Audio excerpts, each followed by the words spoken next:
この画面にですね、今、ロボと、もう一つちっちゃい、センサーになるんですけども、映しております。ロボはガウシアン、ガウシアンロボティクスというガウシアンシリーズというロボになります。で、センサーの方は、ルナビズというメーカーさんのものを、プロセッサーで提供しております。この辺の後ほど詳しくお話をさせていただきます。まずですね、暗い背景でお話をしていますが、皆様もよくご覧になったと思うんですが、生産業界ですね、コロナによって市場規模の縮小、需要の今後ですね、不安というところ、こちらを感じられている方もいらっしゃるかと思います。それから資源価格の高騰ですね、あとは高齢化と人材不足、こういったような課題が、おそらく皆さん共通で、不安に感じていらっしゃる課題かなというふうに感じております。で、ということはですね、こちらの方に出していますけれども、製造の仕上がりを、保っていくことが、本体になっていくというところですね。例えばコロナ、出始めの頃とかですね、今でもそうなのかもしれないですけれども、やっぱりその、コロナの感染によって急な血栓とかですね、そういったところで、仕事組みが困難になったりとか、そういった、困りのことっていうのが、私どものお客様からよく耳にするということです。そういったところを改善するためにということで、我々は、ロボットとセンサーで広がる製造現場 EX 推進ということで、ちょっと細かい日なんですが、弊社株式会社空間と、ソフトバンクロボティクスという会社ですね、ソフトバンク系列の、ロボット、製造ロボットを担当しているロボティクスというところで、合弁会社を作りまして、協力をしていくということを発表しています。で、有名会社さんへのご提案ということで、先ほど言葉で説明してましたけれども、ロボットとセンサー、こちらの融合ということで、さっき教師のところで、ガウシウムシリーズというところに載せてたんですけれども、そこのロボットテクスターで、水なりという、ラキュームマシンがありますので、それも含めてですね、今水という、センサーを、両方ですね、併用して、を進めていくということですね。で、考えたイメージとしましてというところなんですが、こちらですね、一番左側ですね、青に囲っているところ 30% というところが床清掃ということで、大体その、清掃、日常清掃全体を100としたときに、ざっくりこんな感じなのかなということで、床清掃が 30%、オイル清掃にかかるところが 40%、あとはゴミの回収とかですね、この辺りで 30% 程度というところが、内訳になるんじゃないかなというふうに考えております。で、その中で、DX 化、いわゆるその今までアナログでやっているところのデジタル化というところですね、そういうので、ここが床清掃を担当しますので、30% とか29% くらいのイメージですね。あとに1%だと隅っこが、それこそ人がカバーすることもあるので、ざっくり 30% をロボットが、カバーすると。で、残りの 70% のところも、こちらのセンサーを駆使してですね、例えば何人ぐらい人が通行したら、清掃しなきゃいけないレベルに、汚れてしまうかというのを最初に、データを取って、例えば100人から、清掃しなきゃいけないという基準が出てくれば、100人通行した段階で、コントロールセンター、管理者側の方に、アラートが鳴るような仕組みをで、アラートが鳴ったら、例えば、コントロールセンターというのが誰々さんということで、清掃に行ってもらえますかということで人を動かすというね。そういった形で、今までその例えば回数で管理をしていた部分が大半だと思うんですが、その回数管理をしていたところに対して、回数ではなく、汚れたところをその時に、洗いにきれいにしに行くという考え方にシフトしていくということなんですね。で、センサー、今お話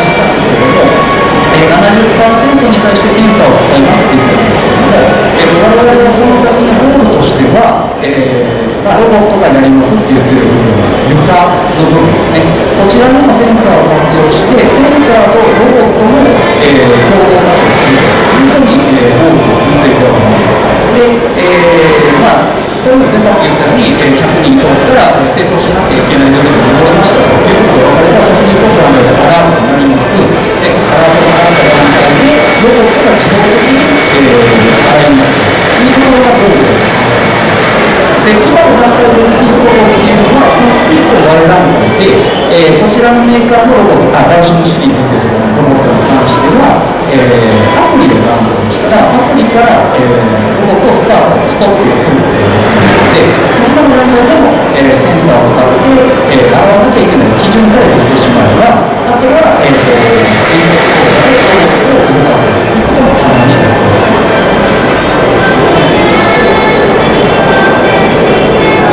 これもイメージですからね、ロボットとセンサー、車載システムというふうに書いてありますけど、これは、右側の写真はちょっと細かくてわからないかもしれないんですけれども、海外のトイレになっております。で、入り口の入り口というか出口のところですね、フィードバックパネルというのを取り付けまして、何かというと、お客様が旅行を調整するアンケートパネルみたいなものですね、綺麗だった、汚かったみたいなものを、タッチしてですね、お客様がお声をいただくものになっております。それからですね、このパックで申し訳ないんですけども、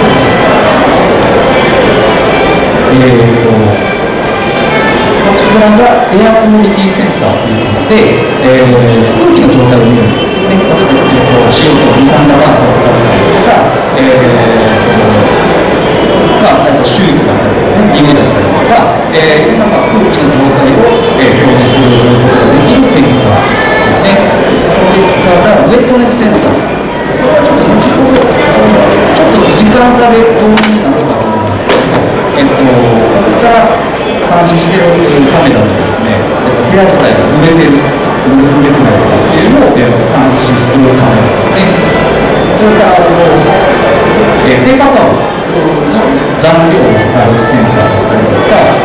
ソープディスペンサー、石鹸ですね、石鹸の残量を測るセンサーだったりとか、あとは細かく出ていくと、ここには載ってないんですけど、個室の、キーボードですね、回数とかっていうので、人の、何人使ったかっていうのをカウントするセンサーです。こういったものを、トイレに設置して、この辺りのディスペンサーとかペーパータオルなんかはもう残量の問題で、残量がどれぐらいまで減ったら、補充しなきゃいけないですよっていうアラートなんですよ。というようなものですね。あとはこれ以外でいうと、ゴミ箱のセンサーなんかも、導入ということでございます。フィードバックパネルというのは、これ、お客様のアンケートのパネルなんですけど、これなんかは、例えば汚いっていう評価をされた段階で、自動的にですね、アラートが鳴って、コントロールセンターの方から、誰々さんのところの個室、何番の個室が汚れてるよということで、人を動かすことができる。このような、センサーの導入を考えられていますというところです。あとは、ここに載ってないので、ピープルバウンド、人の通報のセンサー。いうのが、こちらと、英語でドアっていうところですね、エアコミュニティセンサーと、日本語では匂いの、部分を含めて、いろいろグラフになる。そのグラフを見ながら、何人ぐらい通報したら、これぐらいその匂いが出てくる。汚れが、出てくるということが見えるので、そういったもので組み合わせて、データを検証していったら、現場に合わせた、基準値っていうのを作っていくというのが第一段階ですね。で、ロボットを運用されるというところになります。ロボットの部分に関しては、ガウシン手術というところで、ガウシンロボティクスって言われて、ご存知の方もいらっしゃるかもしれないんですけども、私自身ですね、取り扱ってなる前に知らなかったものですから、ちょっとご説明だけさせていただくと、実は中国での国内シェア、清掃ロボットの国内シェアは 90% 以上っていうメーカーでございました。90% 驚異的な数字だと思うんですけど、なので、中国では清掃ロボットに通るガウシンというようなイメージがあるというふうに聞いております。で、現状としては、今日もちょっとそれが出てくるんですけども、42カ国に展開しています。で、一番下の量をですね、見れる方だと、字がちっちゃくて見れない方もいらっしゃるかもしれないですけども、先ほど言ってたソフトバンクさんの系列の投資会社であるソフトバンクビジョンファンドというところが、2021年の9月ですね、おととしの9月に、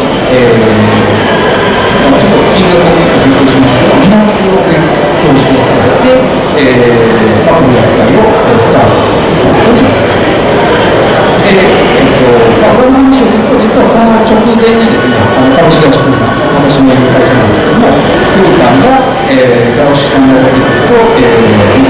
本国内での販売元っていうところの権利を取得してたので、割ってられたっていうところなんですけども、ソフトバンクさんと一緒に、取り組むことになりましたというところです。で、世界シェアで見ると、これ、まだ一応なんですけど、1位はソフトバンクロボティクスの、ウィズアイ、ウィズっていう機種ですね。こちらが実は世界で一番売れてる製造で、世界で2番目に売れてるのが、このダウシンロボティクスというところの、バックエンドのということです。一例の一例ですけど、香港とかロンドンなんかですと、地下鉄でですね、人がいるところで、ロンドンの地下鉄の右上の写真ですけれども、なんかは人が歩いているところで活躍している。あとは左下がドバイのオフィスですね。それから右下がシンガポールの商業施設ということです。あと、ここには出てない部分で、シンガポールなんかですと有名な、マリーナベイサンドの家の船に乗っているホテルですね。あちらの方でも人が通行しているところで日中に乗れるというところもそうです。ここ有名なところでいうと、フォルクスワーゲンの工場がコカ・コーラの工場あとシンガポールのチャンギ空港空港なんかもというふうに言っています。先ほど中国のシェアが 90% 以上だったんですけども、本社は上海、中国の上海にありまして、開発部隊としてシンガポールにも、事業所を構えているというようなので、中国とか、シンガポールとか、そっち方面が強いんですけども、ヨーロッパ、アメリカ、北米ですね、国上で活躍しているというところでございます。はい、ロボットについて結構詳しいというのが説明に資料になるんですけども、簡単に、説明だけさせてもらいます。これ、前から見た、バキュームマシンなんですけども、こ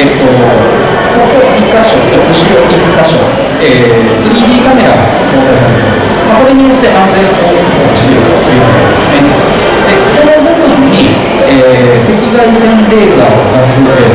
ライダーセンサーというものがございまして、25メーター先までレーザーを飛ばして、跳ね返ってきたもの、跳ね返ったところに障害物があるというふうな認識をもとで、自動的にですね、頭の中に地図を作るというようなものです。で、こちらのカメラおよびセンサーで安全確保がしっかりとしているので、衝突事故というのはほぼ考えられないんですけれども、もしもという時のことを考えて、こちらワンパワーセンサーですね、というのを搭載してまして、もし接触した時にはそのワンパワーセンサーで検知して、衝撃を緩和するというところが、なされています。で、こちらがスクラバー自動洗浄機のものですけれども、さっきの説明は一緒なんですが、違う部分というと、このタイプに関しては、これとこれとこれとこれ、4つ 3D カメラについています。より細いところに入っていけるようにというところで、あとは、巡回清掃カメラというのが、このちっちゃいカメラがついてるんですけれども、このカメラは何をするためのものかというと、汚れを検知して、そこを優先的に、穴に行くということができるためのカメラになっています。ただこれまだ実は、このカメラは使われてない状態です。今、ソフトウェアの開発中ということなんですけども、AI をしっかり搭載して、汚れの検知をロボット自身が行っている。で、重洗浄場所をロボットが自動的に判断するというための、側もできているということになっております。あとは便利さの部分も、作るですね、携帯と一緒で、メーカーの方でアップデートをしてくれるので、これ自体を導入いただいたら、後々ですね、使えるようになりますよということになっております。これもスクラバーなんですけども、大きいタイプのスクラバーですね。説明同じなのが分かります。で、こちらスイーパータイプですね。の大きいものになっています。で、こちらとこちらはハンドルがついてるんですけども、大きいところをやるためのものなので、ルート設定の時に、登録をして、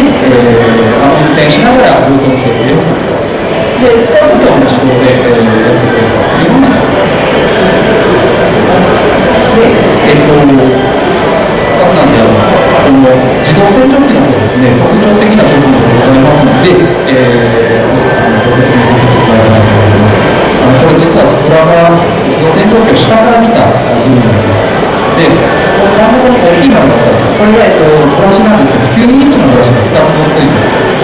で、最大25キロワットのブラシだとかけることができるので、しっかりこういう設備ポリッシャーの方は入れないんですけども、普通に自製機としては、ありえないぐらいクリームしてくれるということですね。で、あとは、さっき、お客様からも言われましたけれども、最大0.9メートルの間で走行ができるというのは、パワフルなモーターを搭載しております。0.9メートルの間で、時速何キロですかって多分計算できますか？できなかったですけど、大体3.2キロ、時速3.2キロで、人間の歩行速度若干遅いぐらいなんですけれども、実際ロボットが3.2キロで走っているときにと、皆さん驚かれるぐらい速いです。この後ですね、もしよければ空間ブースの方に、このタイプと、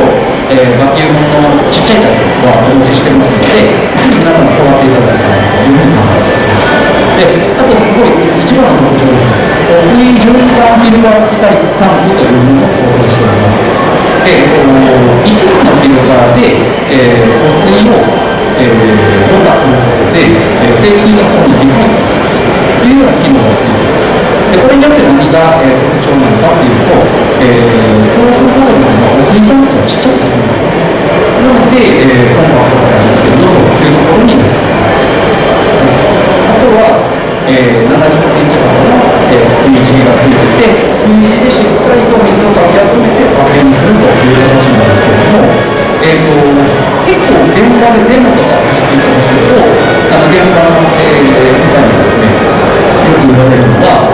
手押し式の自洗機よりはすごい漏水を回収してくれるというふうに言っていただきます。大体平らなハードフロアでいくと、ほぼ 100% に近い数字で、汚水を回収してくれるので、これも、実際にですね、走ってるところを見ていただけたらと思うんですけども、これは今回のブースに展示してるんですけども、ちょっと動かすスペースがない、ブースなので、今日は、15時15分から、15時45分までですね、ロボットの実演スペースをお借りしているようなことがあって、その時間までですね、もしいらっしゃる方がいればですね、実際に走っているところを見ていただけたらというふうに思います。あと画面がですね、タブレットの端末のタッチパネル付きのものになってますので、操作の方も簡単になっています。で、操作自体は、ごめんなさい、ルートの設定自体は、ホーム時にこちらでさせていただくので、じゃあ、現場の先生の方は、やっぱりこういうロボットとかっていうと、敬遠される方もいらっしゃると思うんですけれども、ロボット、スイッチを入れて、ログインですね、パスワードによってログインをした状態からというと、1、2、2タッチで、ロボットを動かすことができます。これもですね、実際動画がありますので、画面で見ていただいたらもう一目瞭然だと思いますので、後ほどぜひご覧ください。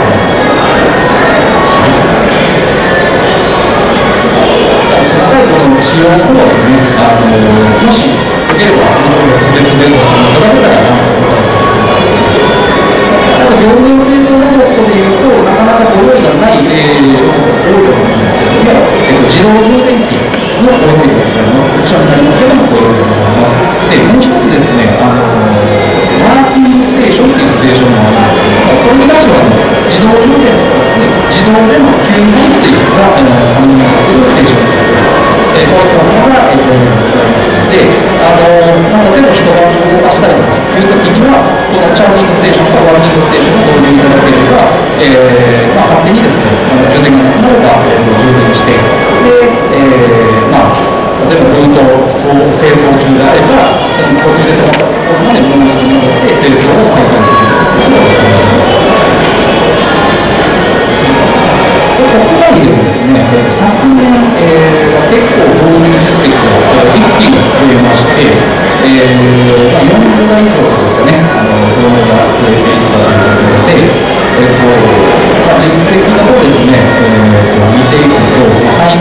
マンとか、医療能力とか、商業施設関係もそうですし、病院関係ですね、これは県立中央病院とか、滋賀県の公立病院、ここちょっと名前を伏せていただけるとなんですけども、あとは再生会系の、埼玉の家族病院ですね、病院関係の病院です。それからこれはビジネスセンターですね、ビジネスビル、オフィスビルだったりとか、国際会議場だったりとか、あとホテルですね、琉球ホテルもありますし、JR の長崎駅、それから母のゲートウェイですね、空港で羽田空港ですね、あとはこの辺で一番近いところでいうと、ボートレース住み声、何回もそういうのがありますね。あと僕は直接担当してたんで、ちょっと言ってるんですけど、伝送とかですね、工場何人か導入させてこの辺で近いと、あと京都のいろんな、京都駅の駅前の4号と福島とか、その中に、導入させていただいてます。あとは、ジャンルでいうと、物流倉庫、家さんの物流倉庫なんかも、導入してますね。こんな感じで、ジャンルでいうと、本当に、商業施設から病院からホテル、駅、いろんなところに、導入が進んできてますので、何かしら、例えば導入した結果どうだったかというところのお話は、させていただければと思いますので、もしご質問があれば、以上ですね、あと、DX というところのお話をちょっとつなげて、これだけですね、最後にさせていただきます。シンガポールをうちの社長が視察した時のお話なんですけれども、これはガオシュンシリーズのバキュームコーティングタイプ、バキュームタイプのマシンなんですけれども、こちらがバキュームコーティングなんですが、これ見ていただくとちょっと頭がちょっと大きくなるんですが、別にこれで重量を持って乗っけてるんですね。で、これによって何をしてるかっていうところなんですけれども、説明が前後しちゃうんですけど、このバキュームをつけて、AI カメラの設置をすることによって、例えばこの部屋でですね、ゴミが落ちましたって言ったときに、AI の判断で、自動的にもバキュームマシンが動き出す。で、例えばこの部屋でコーヒーが落ちましたって言ったときに、AI カメラで判断して、洗浄機の方が自動的に動き出すというところまで、実はシンガポールではもう進んでいるということが分かりまして、その技術をいち早く、弊社から日本に持ってきたいという思いで今動いてますというお話になります。はい、で別のモジュール、一番右側のやつがね、大きい画面があったりするんですけど、こんなモジュールをつけて、清掃しながら、経理としても使ったりということでも、実は活躍しているということですね。これ冒頭でお話ししたように、シンガポールにも開発拠点がありますので、そういう意味でシンガポールの DX 化の貢献をしている。シンガポールってなんでこんなに DX が進んでるのってところなんですけど、実は国を挙げているのが、国が DX 化を支援している、お金を出してくれているというところがあるそうです。そこに乗っかって、ガオシュンシリーズがすごく活躍しているということです。